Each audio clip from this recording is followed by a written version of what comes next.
Gracias por continuar con nosotros en Contacto Nocturno. Le agradezco mucho que esté con nosotros en la mesa de diálogo al secretario general de Gobierno, Francisco Rueda Gómez. Desde el año pasado que no venía, secretario, buenas noches. No, encantado, buenas noches, tocayo. Un saludo a ti, desde luego a todo el auditorio que muy amablemente siempre sigue tu programa, este noticiero, este programa. Y bueno, encantado de estar aquí, atendiendo temas y abordando temas de interés, sobre todo en los últimos días se han presentado aquí en el Estado. Unos más próximos, otros más profundos. Me gustaría empezar por el próximo, por el más inmediato, que es el de anoche. Ya lo explicó, pero un poco más de contexto. Hablan de que por higiene, hablan de que por salud, pero luego dicen que en política no hay coincidencias. Y digo, todos sabemos que líderes de estas resistencias ese mismo día, o sea ayer, pues estaban inscribiendo. Ahí andaba una Araceli Piña, que usted lo trajo perseguido con el celular, y hay muchos funcionarios, y ayer se inscribió para candidata a diputada. Ayer estaba el propio Rego Campos. Se me hizo raro no ver a León Fierro, pero vaya, mucha gente de esta está ingresando ahora a ser candidatos de Morena, y el día que se hizo fila, porque hubo fila para registrarse en Morena, ese día en la noche se limpia por salud, decían, yo no sé si por salud nomás fisiológico o mental, políticamente el centro cívico. Mira, efectivamente el día de ayer se tomó la decisión de retirar las construcciones que daban forma a un campamento, a dos campamentos. Ayer mismo en las propias redes se empezó a manejar que fue un desalojo. No fue un desalojo, fue el retiro de estas construcciones, ya que en el momento en que el personal de oficialía mayor se presentó en los campamentos para obviamente iniciar el operativo de retirar lo que estaba ahí, la madera, los metales, los muebles viejos que estaban ahí, solamente había una persona en un campamento y otra persona en otro, cosa que hasta se nos hizo de alguna manera extraño, porque ha habido semanas donde estaban abandonados o lucían abandonados y no había presencia de ninguna persona en esos lugares. Una persona que no tiene residencia fija en la ciudad y que bueno, ha estado utilizando en los últimos 2 años ese lugar prácticamente como su casa. De tal manera que, y en el otro campamento estaba solamente una persona que, según dicho por él, es residente de la Ciudad de México y de oficio malabarista en los cruceros de la ciudad. Entonces se habló con ellos de manera tranquila, se les informó de lo que iba a suceder y se retiraron. No hubo ningún desalojo, no hubo ningún conato, ningún enfrentamiento. Estaba así la policía, sin embargo, la presencia de ellos obedecía a resguardar el orden, que no hubiera ninguna situación de conflicto. Y déjame decirte, estas construcciones tenían ya más de 2 años ahí, lo cual es una muestra inequívoca que siempre ha habido, hay y habrá un respeto. Eso es muy importante, Francisco. Habrá un respeto, hay un respeto a la libertad de expresarte, a la libertad de poder manifestarte y a la libertad de poder decir si estás o no de acuerdo con algo que tú consideres. Eso no está en cuestionamiento. La prueba está que durante 2 años han estado ahí, no los hemos molestado, o sea, han estado libremente expresando sus ideas, expresando lo que ellos consideran. En mucho tiempo han estado abandonados, han estado solos, luciendo solos. En los últimos meses, Francisco, en los últimos 3, 4 meses, se empezaron a presentar una serie de situaciones ahí que ya consideramos nosotros que era necesario hacer lo que sucedió ayer. Había una serie de denuncias ciudadanas, empezó a haber algunos conflictos inclusive con ciudadanos con los que allí estaban en su momento. Hubo incluso una persona que fue a reclamarle a uno de los manifestantes por qué había ofendido a su esposa, o sea, situaciones que... Y trascendieron en las redes, yo recuerdo algunos videos de esas discusiones. Sí, hubo situaciones, y no fue una solamente, fueron varias, otras que no trascendieron en las redes, pero bueno, fueron situaciones que ya empezaban a enrarecer el ambiente, y Protección Civil permanentemente, constantemente hacía revisiones y había recorridos, y detectó que empezaron a darse condiciones insalubres, malos olores, ahí en los lugares ellos hacían sus necesidades fisiológicas, lo cual empezó a generar una situación, malos olores, insalubridad y quejas de los ciudadanos, hasta llegar al grado de que Protección Civil detectó fauna nociva, bichos y hasta garrapatas, lo cual, bueno, ya fue inaceptable en materia de salud el poder permitir esta situación. Hace unos meses se fumigó por parte de las autoridades de salud, pero bueno, esto continuó y ya definitivamente, Francisco, el día de ayer se tomó la decisión de retirar estas dos construcciones y desde luego reiterar nuestro firme respeto a la libertad de expresarse y de manifestarse. No hay ninguna represión. Quienes deseen hacerlo pueden manifestarse como ellos consideren. Sin embargo, sí tenemos que ser muy puntuales en salvaguardar esa parte de salubridad. Pero ya no van a permitir más campamentos como tal. ¿Se quitó o se limpió totalmente o parcialmente? Había dos. Había dos. Uno quedaba frente a la Plaza de los Tres Poderes. Esa sí totalmente se limpió. Ahorita no hay ninguna construcción, no hay ningún elemento ahí. La que está frente al bulevar, frente a la Calzada Independencia, cuando se estaba realizando el operativo de retirar, empezaron a llegar, fue cuando los medios de comunicación, ustedes, dieron cuenta de ello, pues hubo cierta resistencia y hubo ahí manifestaciones en contra y optamos nosotros por retirarnos. Sin embargo, para no provocar una situación de enfrentamiento, porque no era el caso de confrontar o reprimir, sino únicamente el tema de limpiar. Se desbarataron el campamento, sin embargo los materiales ahí quedaron. Hoy por la mañana personal de Oficialía Mayor se dio la tarea de limpiar inclusive los dos puntos y hoy durante el día vimos que se empezaron a retirar algo de los elementos que conformaban de los enseres. Pero bueno, ahí nosotros respetamos, si ellos desean manifestarse, no va a haber una represión. Sin embargo, sí vamos a ser muy puntuales en que se mantenga limpio, en que se mantenga el orden, que no se coarte el derecho a libre tránsito.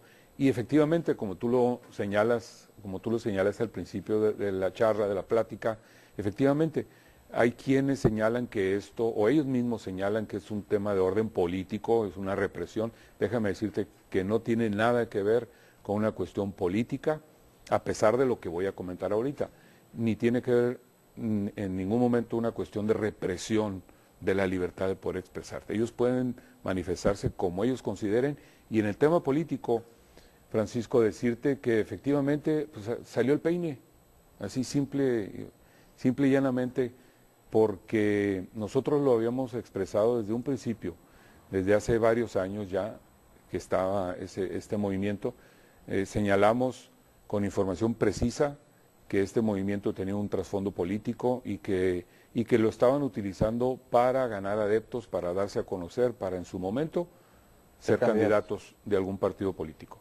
Hoy vimos que así fue, o sea, no nos equivocamos. Entonces, ese argumento ciudadano del cual nosotros fuimos testigos y el gobernador tomó nota y tomó decisiones en aquella marcha famosa de hace 2 años, marcha ciudadana, donde la gente, los ciudadanos mexicalenses salieron a hacer un reclamo genuino en contra del aumento de la gasolina, en contra de la ley del agua, en contra de algunos aumentos. El gobernador escuchó a las personas de manera muy responsable, escuchó a los ciudadanos y en la parte que le corresponde a él tomó decisiones y dio marcha atrás a la ley del agua, dio marcha atrás en algunos incrementos a los derechos y aprovechamientos, que estaban principalmente el tema de las placas, el reemplacamiento. Y hubo una disminución de los salarios de todos los funcionarios, incluyendo el del gobernador. Es decir, hizo su parte de manera responsable, escuchando a los ciudadanos. Pero siempre hicimos nosotros el señalamiento que atrás de todo esto, y ya cuando se atendió y que los ciudadanos se retiraron, quienes se quedaron traían un objetivo político. Hoy lo vemos, Francisco, y hoy podemos decir con toda certeza y con toda claridad que no nos equivocamos, porque bueno, ahí está la prueba. Son hoy aspirantes a una candidatura y se les respeta. ¿Y fue coincidencia entonces de que se inscribieron el día un Araceli Piña, le digo, un Roberto Campos, pues gente que anduvo en esos movimientos? Es correcto. ¿Es coincidencia? Es coincidencia en la fecha, porque este tema se había tomado la decisión desde hace unas semanas Al revés, antes. ahí hubo llamadas ayer que dijeron algunos, yo sé que los que se resistieron pues son los que están ahí, pero hubo gente que dijo, ¿y por qué hasta ahorita? ¿Por qué se tardaron tanto? ¿O hubo gente que lo vio en la otra óptica? Se había tomado la decisión, déjame decírtelo, se había tomado la decisión desde diciembre, que fue cuando se detectaron algunas irregularidades y anomalías. Sin embargo, fue cuando se presentó también el tema muy complejo de las finanzas en el Estado y hubo movilizaciones, entonces decidimos no en aquel entonces... Para no mezclar el tema del Para no magisterio. mezclar exactamente y que se viera entonces sí como un acto de represión, que no tiene nada que ver. Hoy que vuelve a haber denuncias ciudadanas y quejas ciudadanas es cuando tomamos la decisión y coincidentemente fue con un día de registros de los candidatos que bueno, coincidentemente también muchos de los activistas ahí estaban presentes y haciendo fila para registrarse. Te lo digo, respetamos esa decisión, no la cuestionamos que sean candidatos, esa parte tienen, como todo ciudadano, tiene derecho a participar en política, a votar y a ser Simplemente votado. saca la carta aquella de se los dije o algo así, ¿no? Pero lo que sí debemos, y lo vamos a señalar, es de que siempre lo expresamos que ese movimiento tenía un objetivo político y con una agenda de promoción de algunas personas para llegar a este punto de hoy. Sé que tiene un vuelo, ¿alcanzamos a ir a un corte y regresar con Sí, usted? Bueno, correcto. hacemos rápidamente la pausa y regresamos con la arena política, precisamente hablando de hace 3 años lo entrevistábamos, secretario, le decíamos, tienen el mayor número de diputados que nunca, con el menor número de votos que nunca el PAN, usted lo reconocía, hacía toda una reflexión, hoy ya pasó otra elección, ya vimos que Morena arrasó, hay una elección este año, sobre esto platicamos al regresar. Correcto. Hace 3 años en la elección intermedia, a usted mismo, secretario, le preguntaba sobre el resultado electoral, cómo valoraban los panistas, sí, tener más diputados que nunca en un congreso local, pero con los menos votos que nunca en la historia del panismo. Este año se cumplen justo 30 de que llegó el PAN al poder, pues no solo en Baja California, primera gobernatura que logran en el país. Y usted sabe perfectamente el desgaste, el resultado 2018 y las encuestas actuales. ¿Qué opinión le merece el escenario político de este año? Bueno, en este año estamos frente a un momento histórico donde vamos a tener un proceso electoral nuevo en Baja California prácticamente. Efectivamente es la elección donde se va a elegir al candidato a gobernador, pero también ahí están en juego 5 alcaldías y 17 diputaciones de representación, de mayoría relativa, y 8 de representación proporcional. Hay una nueva figura en este proceso electoral, que es la figura de la reelección. Es algo muy importante, ya que por primera vez en la historia de Baja California vamos a tener a alcaldes y legisladores que hoy buscan la reelección, es decir, el refrendo de los ciudadanos para continuar con su trabajo. Entonces, bueno, ya vemos ahorita algunos alcaldes, el alcalde de Mexicali, los alcaldes de Tijuana, de Rosarito, algunos legisladores que van en búsqueda de la reelección y bueno, en búsqueda de la aprobación o en su caso de los ciudadanos, del trabajo que han hecho. Eso es algo muy importante, muy interesante a resaltar en este proceso electoral que ya inició, un proceso que también la novedad es de que el periodo va a ser de un poco más de 2 años, el periodo de gobernador, ya que se busca empatar la elección de gobernador del 2021 con la elección federal a diputado federal, que será la elección intermedia de esta administración federal. Entonces hay algunos aspectos muy interesantes, los registros o las solicitudes de registro de las y los candidatos ya inició, hemos visto desfiles de candidatas y candidatos registrándose en sus respectivos partidos políticos, vemos a ciudadanos independientes que ya se registraron y están en la búsqueda de firmas para obtener su candidatura, y bueno, ese es el escenario que se nos presenta. En el caso de la actual administración, bueno, estamos en la etapa prácticamente del cierre. Efectivamente, cualquier gobierno, cualquier administración tiene un nivel de desgaste, no ha sido la excepción, sin embargo, también hay que resaltar las cosas mayormente positivas. Hace rato, fuera del aire, hablábamos del tema de la migración, de este flujo migratorio. Yo pongo en la mesa, ¿por qué la gente busca venir a Baja California durante muchos años, durante toda su historia? ¿Por qué viene a Baja California? Y sobre todo en los últimos años, porque Baja California se ha posicionado como un estado líder en la generación de empleo, a pesar de todos los problemas, a pesar de todas las broncas habidas y por haber que podamos enfrentar. Baja California sigue siendo una tierra de oportunidades, Francisco. Baja California sigue siendo una tierra atractiva para propios y extraños, para nacionales y extranjeros.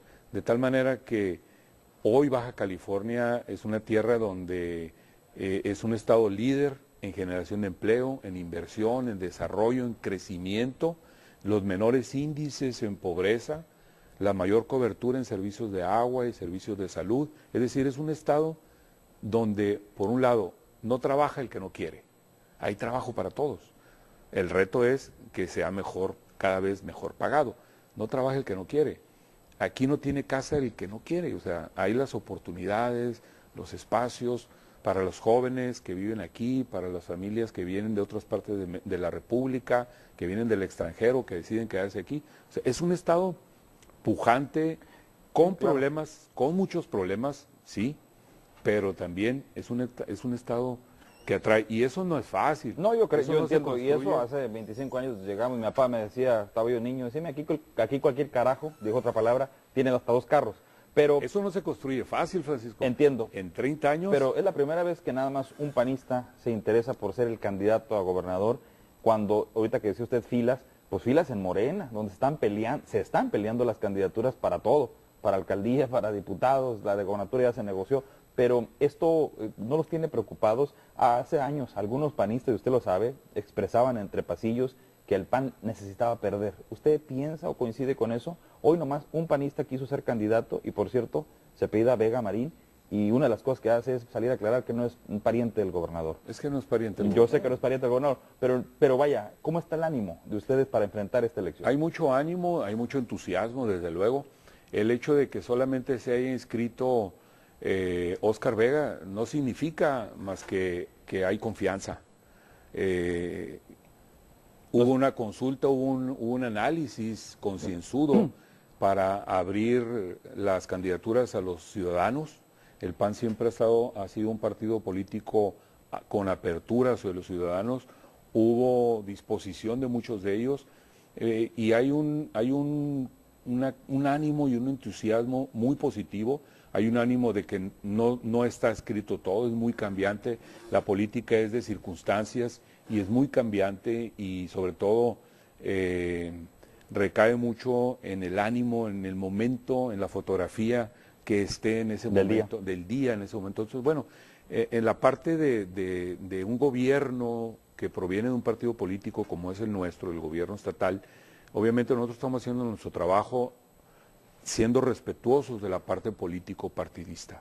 Nosotros, desde luego que creemos en que debe haber partidos políticos fuertes. Nosotros creemos en que las instituciones deben ser sólidas. Nosotros debemos apostarle, siendo institucionales, al éxito de nuestro presidente.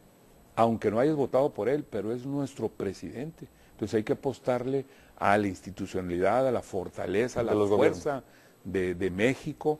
Igual con los partidos políticos, independientemente de quiénes sean las o los candidatos, o independientemente de las diferencias ideológicas o partidistas, creo que la responsabilidad que tenemos como sociedad, Francisco, es, en este caso, fomentar la participación ciudadana. Muy bien. Incentivar a que participen. Por cierto, yo sé que va a México, y esta es una de las partes que decíamos de fondo calado. ¿A qué va México? El tema migrantes. Ahí viene otra caravana. El año pasado fue crisis. ¿Cómo preparar este año? Es correcto, digo, va un poquito apresurado. Sí. Esta charla, porque efectivamente en unos minutos nos dirigimos al aeropuerto, vamos a dirigirnos a una serie de reuniones en la Secretaría de Gobernación, donde habrá una serie de encuentros para abordar un importante tema que es muy sensible, el tema de la migración, de los flujos migratorios. el cierre de la parte de la caravana de centroamericanos que ya está en su etapa final, pero también hoy estamos viendo, Francisco, que en México están de nueva cuenta alrededor de 12.500 centroamericanos, en su mayoría hondureños, guatemaltecos, salvadoreños, haitianos, nicaragüenses, brasileños, venezolanos. Hay una diversidad de nacionalidades. Y muchos voltean para acá. Y están con el propósito de llegar a la frontera. Hoy hay un número importante de esos 12.500 que, déjame decirte, a diferencia de la anterior, hoy hay un mayor control, hay un registro por parte del gobierno mexicano. Hay alrededor de 3.000 de ellos en la Ciudad de México y tenemos información que en estos próximos días ya empiezan a dirigirse hacia la frontera norte. La reunión es precisamente donde el gobernador estará haciendo un planteamiento al gobierno de la República para que dos cosas. Uno, se busque orientar estos flujos migratorios hacia otros puertos fronterizos de la frontera de México para que no ahorquen ni trastoquen ciudades como Tijuana o Mexicali. Y segundo, que haya un mayor acompañamiento del gobierno de la República en este tema de atención al migrante con mayores recursos y con una mayor atención de manera subsidiaria y solidaria con los gobiernos locales de Tijuana y Mexicali. Muchas gracias, secretario. Estamos pendientes de su agenda el día de mañana. Yo sé que ya lo presionan aquí su gente para llevarse al aeropuerto. Encantado de estar aquí contigo y desde luego un saludo a todo el auditorio que a esta hora de la noche están siempre atentos al desarrollo del noticiero y de tus invitados que siempre tienes aquí. Un saludo, un abrazo, un saludo a todos. Buenas noches. Gracias. Buenas noches. Pausa, regreso.